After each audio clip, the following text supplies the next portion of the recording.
तुम्हाला येतो घाम.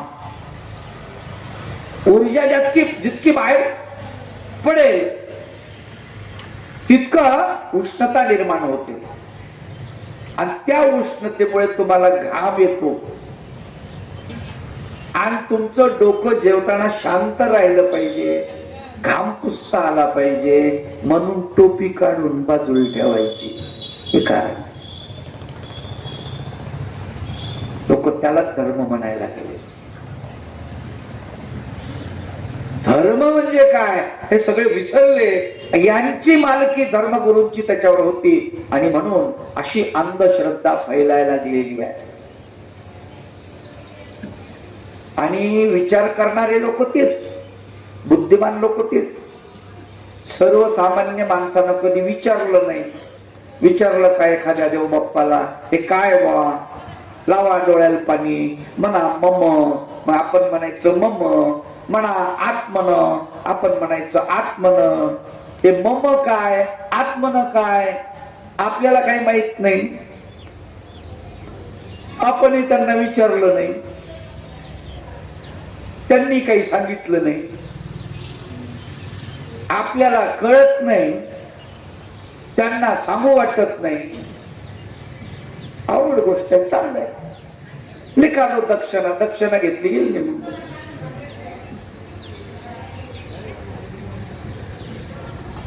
यामुळे धर्म अज्ञानाकडे सरकत चालला, समाज अज्ञानी बनत चालला.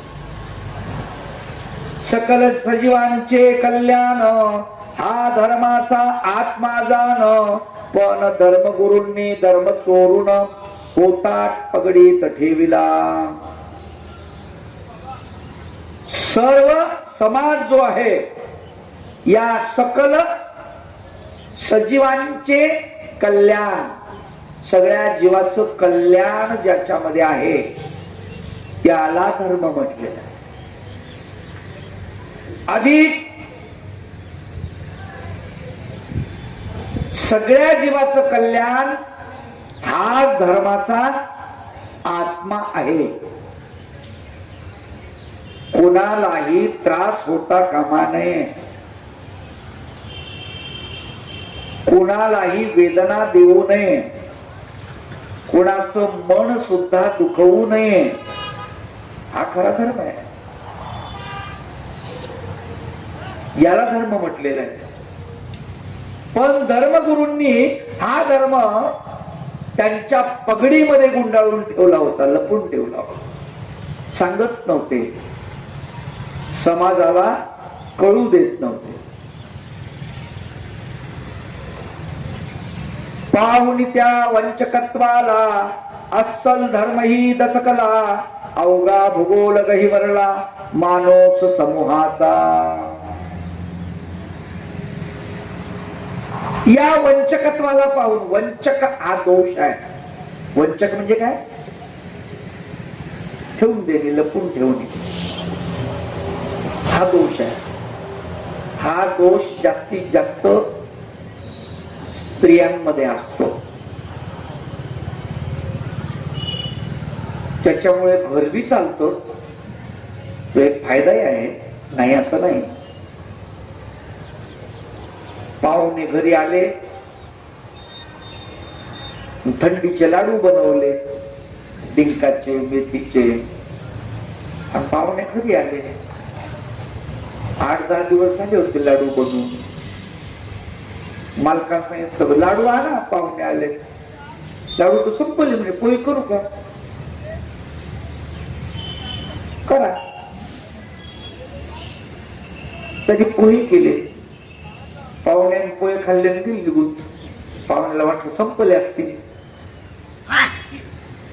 गेल्यावर मालक बसला, परत लाडू, आता कशाला माझे पोहे झाले? लाडू तुम्ही तर म्हणले संपले लाडू. सगळे पाहुण्यालाच खाऊ घालायचे का? वंचक. पण या वंचक दोषामुळे काही काही घटना चांगल्या घडतात. स्वामी चक्रधर महाराजांच्या दर्शनाला एक विद्यावंत आले.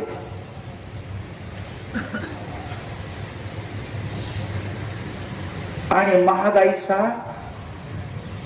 भगवंत म्हणतात महादेशाला ते लाडू केलेले शेवचे घेऊन या. शेव तळली, पाकात टाकली, त्याचे लाडू बनवले.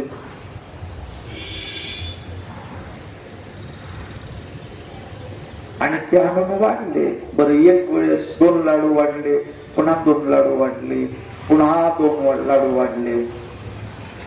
महादाईचा म्हणते मी याला किती खातो काय माहिती, देवासाठी बनवले याला द्यावं लागायले.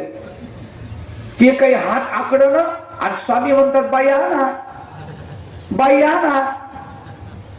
ही म्हणे देवाला काही कळत नाही. कळत नाही म्हणजे कळतो, पण देवाला काही कळत नाही म्हणजे आम्ही देवासाठी बनवले आणि देव त्याला खाऊ घालायले, हे आमचा भाव देवाला कळून नाही राहिला. आता हा अर्थ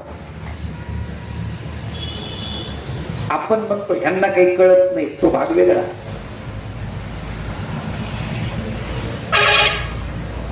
तिनं काय केलं, पोती पिशवी जी होती ना कपड्याची, त्याच्यात लाडू होते, सगळे लाडू काढून ठेवले बाजूला. पिशवी आणली, त्यातला चुरा त्याच्या पात्रामध्ये पालथा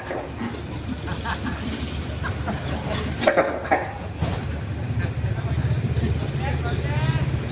देव म्हणतात बाई लाडू संपले, जी मग संपले. वंचकत्व हा दोष कोणता आहे? दोष आहे, गुण नाही बरं का तो. वंचकत्व. पण त्याच्यामुळे देवाला उपयोगाला जाणारे लाडू वाचले ना, चांगलं झालं त्या दोषामुळे. पण तो दोष तसा परमार्गाच्या ठिकाणी उपयोगात आणला तर फायदा, नाही तर काही फायदा आहे का? काहीच फायदा नाही. मग त्याने आपलं तोंड उठलं, गुळणा केला, देवानं विडा दिला, विडा खाल्ला गेल निघून गेली. ती निघून गेलं. मग देव म्हणतात बाई लाडू खरंच संपले. आता सर्वज्ञ म्हणतो आपण त्यांना. सर्वज्ञ म्हणजे सर्वज्ञात असलेला. जीजी म्हणे संपले कशाचे? मग कोण असं केलं? जीजी म्हणे तुमच्यासाठी बनवले म्हणे आम्ही, आणि ते काही हातच आखडं न म्हणे. ते सगळे खाल्ले असते तरी तसंच झालं असतं, पोत झाडावंच लागलं असतं म्हणे. त्याच्यापेक्षा अगोदरच झाडलं म्हणे ते. देव याच्यावर काही बोलत नाही. ठीक आहे, बुद्धीचा उपयोग केला, वंचकत्व नावाच्या दोषाचा फायदा घेतला तिने, आणि तिथे तिचा वंचकत्व दोष हा गुण बनलेला आहे. काय बनलाय? गुण बनला. अजून एक लीळा आपण ऐकतो. चक्रपाणी भगवंताला भोजन घालण्यासाठी एक ब्राह्मण येतो. येताना तिथे 1000 ब्राह्मणाला जीव घालायचं असा त्याचा मनोदय असतो, इच्छा. आणि तिथे आल्यानंतर कोणीतरी सांगते की बा यांना जीव घाला. मग चक्रपाणी भगवंताला दंड, जेवायचं. चक्रपाणी भगवंती येतात जेवायला, पात्र टाकलेलं असतं. स्वामी बसतात, ही बाई वाढते. आता यांचं सगळं चोरानं लुटलेलं असतं रस्त्यातून येताना. पण या बाईनं कानातली भोरी नावाचं दागिना काढून पटकन तोंडात टाकलेला असतो. दोष कोणता? वंचकत्व. उदार असतं तर काय म्हणलं असतं, दादा हे घ्या, हे घ्या, हे गळ्यातलं घ्या, हातातलं घ्या, बरोबर दिलं असतं की नाही चोराला. उदार असल्या तर तो वंचक दोष पटकन कानातलं काढून तोंडात टाकलं. जेवढं होतं वर अंगावरती घेतलं लुटून चोरांनी. ती आली, ती म्हणलं आता काय कटकट करावं, मालकानं सांगितलं आपण आलो एका उद्देशाने आणि आपलं धनच गेलं. ती म्हणजे चिंता करू नका, माझ्याजवळ आहे, तुझ्याजवळ आहे, कस काय राहिलं म्हणजे तोंडात टाकलं होतं गडबडीत, हे या दिलं. तो म्हणला बरं झालं, चांगलं झालं, एवढ्यात आपलं भोजन होऊन जात. ती इकलं सोनाराकडे, सामान सुमान आणलं आणि भोजन घालायला सुरुवात केली. पण चक्रपाणी भगवंताला जीव घालायला सुरुवात करते आणि भगवंत खाता येतच गोळ्या माग गोळे, गोळ्या माग गोळे, गोळ्या माग गोळे. ती तिकडं स्वयंपाक घरात गेली चपाती आणायला, ताटातली चपाती पुरी खतम, ठेवेपर्यंत भात खतम. ती पुन्हा आणायला जायची, वरण खतम. ती म्हणून बापा किती खातो म्हणे दादा, अर्ध तर यानेच खाऊन टाकलं म्हणे. 1000 ब्राह्मणाला जेव घालायचं तर अर्ध खाल्लं. असं मनात आलं आणि चक्रपाणी भगवंतांना हात आखळलं, उठले, तोंड धुतलं, गुळणा केला, विडा घेतला, गेले निघून. पात्र उचलेल, एक उचललं की दुसरं पात्र खाली, दुसरं उचललं की तिसरं खाली, तिसरं उचललं की चौथं खाली. 500 पात्र निघाले. किती? 500.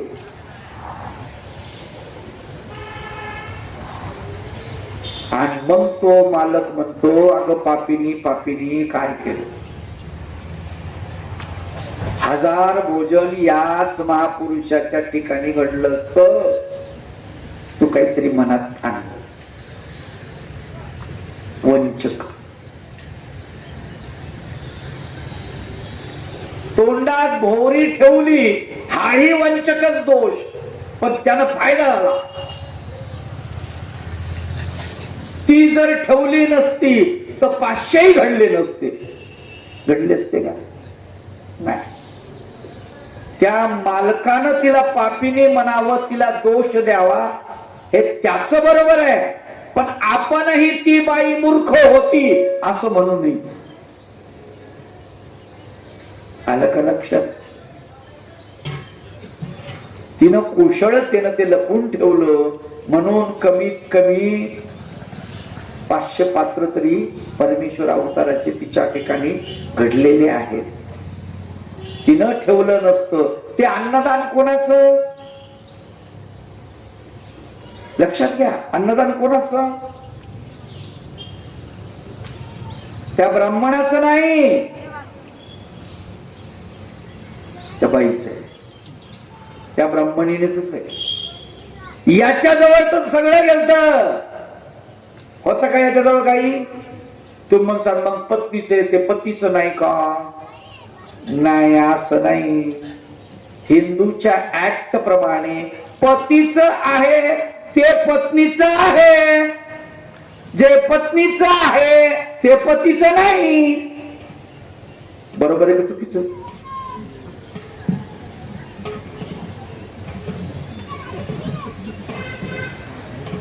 पत्नीच्या नावानं प्लॉट काय नॉमिनी करून दिली तर पतीच्या नावानं होतो मेल्यावर, पण नॉमिनी करून दिली नाही तर पतीच्या नावानं होत नाही. कोणाच्या नावानं होतो? मुलांच्या. या उलट पतीची इस्टेट आहे, पत्नीच्या नावानं नाही केली, पती मरण पावला तरी आपोआप तिच्या नावानं होते. त्या काळच्या पासून नियम आहे. म्हणून ते अन्नदान त्या ब्राह्मणाचं नाही असं माझं मत आहे. बरं का, कोणाला पटत नसेल तर ठीक आहे, त्या बाईचंच आहे. म्हणून तिला नाव ठेवण्याचा अधिकार आपल्याला नाही, तिच्या पतीला जरूर आहे. म्हणून वंचक नावाचा दोष समजून सांगत होतो तुम्हाला आतापर्यंत. कोणता दोष? वंचक. वंचक कुठं कुठं वंचक दोषाचा फायदाही झाला आणि कुठे कुठे या वंचक दोषामुळे नुकसान झालेलं आहे.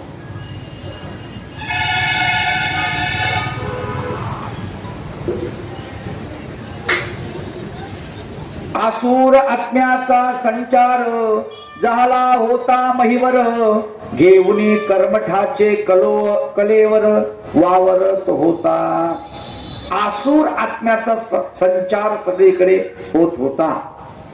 आसूर आत्मे राक्षसी पुरुष, ज्यांचे आत्मेच काय बनले, राक्षस बनले, आसूर बनले. सगळीकडे त्यांचा संचार होता या पृथ्वीवरती. आणि कर्मठाचं कलेवर घेऊन ते फिरत होते. कर्मठ शब्दाचा अर्थ कर्मावर ठाम असलेला कर्मठ. कर्म जरूर करावे पण माणसानं कर्मठ असू नये. तो म्हणसाल बाबा हे नीट समजून सांगा. सकाळी उठून स्मरण करावं आपलं कर्म, उठल्यानंतर मुखमार्जन झालं, आंघोळ झाली, देवपूजा करावी हे आपलं कर्म, देवपूजा झाल्यावर पारायण करावं हे आपलं कर्म, पारायण झाल्यावर चहा घ्यावा ते कर्म, नाश्ता कर्म, फक्त वेगवेगळ्या प्रकारचं कर्म. पण तुम्ही देवपूजेला बसले आणि साधू तुमच्या घरी आले आणि तुम्ही त्यांना दंडवत न म्हणता जाग्यावर बसून पारायणच करायला लागले, देवपूजाच करायला लागले आणि त्यांना बसायला टाकणारं कोणी नसेल, पाणी देणारं कोणी नसेल, तर हा तुमचा विधी कर्मठ आहे. तुम्ही कसे आहात? कर्मठ. सोपी गोष्ट आहे. तुम्ही जेवायला बसणार इतक्यात तुमच्या घरी पाहुणे आले. काय पाहुणे आले, मग तुम्ही जेवायला बसता का? काऊन नाही बसत? आपल्याला काय घेणं नाही, आपली जेवायची वेळ झाली बसून जाऊ. बसतो का आपण? नाही. लोक काय म्हणतील, बाबा कसला माणूस आहे. एक तर त्याला जेवायला बसवता नाही, तर मग त्याला चहा पाणी देऊन लवकरात लवकर काढून द्यायचं बघता. हे गेलं पाहिजे, ते माझ्यासारखं चिकट असावं. कस काय चाललंय, बरं आहे का? हो बरं आहे. घर बांधलं? हो बाबा आत्ताच बांधलंय. रक्ता नुकतंच चालू आहे का? अरे वा, टरबूज? हो टरबूज लावले, छान छान छान, चांगलं येतं पीक तुमच्याकडे टरबूज असतं. हो हो. मिरच्या खाऊन नाही लावल्या? नाही बाबा मिरच्या होत्या, पहिले लावत होतो पण आता. अच्छा बरोबर. यावर्षी पाऊस जास्त पडलं. ते म्हणते जाय ना बाप्पा, आम्हाला भुका लागल्या. त्यावेळेला तुम्ही ते कर्म करता का? नाही. आणि तुम्ही जर म्हणले बाबा आले किंवा कोणी पाहुणे आले, येऊ द्या बसा आम्ही जेवतो, गोळ्या मागो गोळे, गोळ्या मागो गोळे, तो कर्मठपणा. तुम्ही कर्म करताय. जेवण करणं चांगली गोष्ट आहे, जठराग्नी शांत करणं चांगली गोष्ट आहे, वाईट थोडीच आहे. पारायण करणं चांगली गोष्ट आहे, वाईट थोडीच आहे. पण बलवत्तरात दुर्बलम बाध्यते. तिथे बलवत्तर काय आहे, महत्वाचं काय आहे, हा विधी पहिले आचरला जातो. हे ज्याला कळत नाही त्याला कर्मठ असं म्हणतात. काय म्हणतात? कर्मठ. आणि या कर्मठाच्या हातामध्ये सत्ता होती. मग हे काय म्हणायचे, तुमचा बाप मेला ना, मग 13 करा, 10 करा, इतक्या लोकांना जीव घाला, इतके ब्राह्मण बोलवा. आताही पण तिथं इतके पात्र घाला, जायचे देवाला जा, रिद्धपूरला जा, मग तिथं सांगतात ना आमचे लोक. ऐक ना, किती पात्र घालायचे. आणि एक घातलं तर बस होत. एखाद्या जीवाला एक ज्ञानी पात्र मिळालं, खूप झालं. पण इतके पात्र घातले पाहिजे, इतकी दक्षिणा दिली पाहिजे, आणि 10व्याला एवढे साधू बोलवलेच पाहिजे, एवढं असं केलंच पाहिजे, त्यांना वस्त्रदान दिलंच पाहिजे, त्यांना धातुदान दिलंच पाहिजे, असं सांगणं हा सुद्धा काय कर्मठपणा आहे. पण आपण बी मोठे गमतीचे आहेत ना. कोणी मेल्याशिवाय आपण बी साधूला धातुदान देतच नाही. देतो कधी? आपण बी विचित्र आहे ना. एरवी द्यायला पाहिजे, काय अडचण आहे. माणूस मेल्यावरच का वा धातुदान? बरोबर आहे? चुकीच आहे. खरं पाहिलं वस्त्रदान, धातुदान, अन्नदान त्याच वेळेस का कधीही ज्याच्याकडे नसेल त्याला द्या ना. आता माझ्याकडे टावेल भरपूर आहे, पत्र भरपूर आहे, उपरणे भरपूर आहे, बाबा आमचं एवढं उपयोगाला लावा. काय मस्तच उपयोगाला लावा. सगळं जर बाबानं पांघरलं तर बाबा होईल 5 क्विंटलचा. जमन का? नाही ना. माय बाप हो, ज्याला नाही त्याला द्या.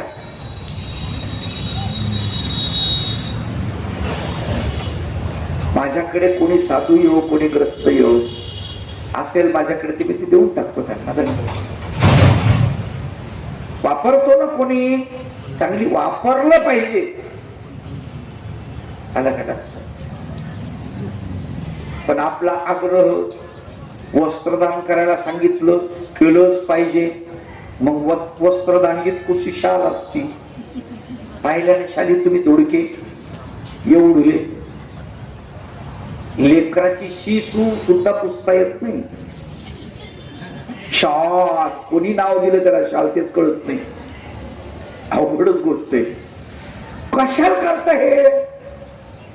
त्या अनाठाई चाललं, फायदा नाही काहीच. लग्नात तुम्ही फेटे बांधता की नाही पाहुण्याला? फेटे कसे असतात फेटे? लग्नातच, लग्न संपल्यानंतर ते फेटे तिथंच पायदळी तुडल्या जातात. बरोबर आहे की नाही? अख्ख्या वराडाला आम्ही फेटे बांधले. अरे फेटे, मच्छीचं जाळ तरी बरं, काही उपयोग आहे का? निरर्थक कर्म. हे कर्मठ आहे गोष्ट ही. हे केलंच पाहिजे असं जेव्हा आपण म्हणतो त्याला कर्मठपणा म्हणतात. आणि या कर्मठ लोकांच्या हातामध्ये सत्ता गेली होती आणि त्यांनी लोकांना वाटेल तसं शिकवण्याचं, वाटेल तसं सांगण्याचं ठरवलं आणि ते लोकांना फसवत.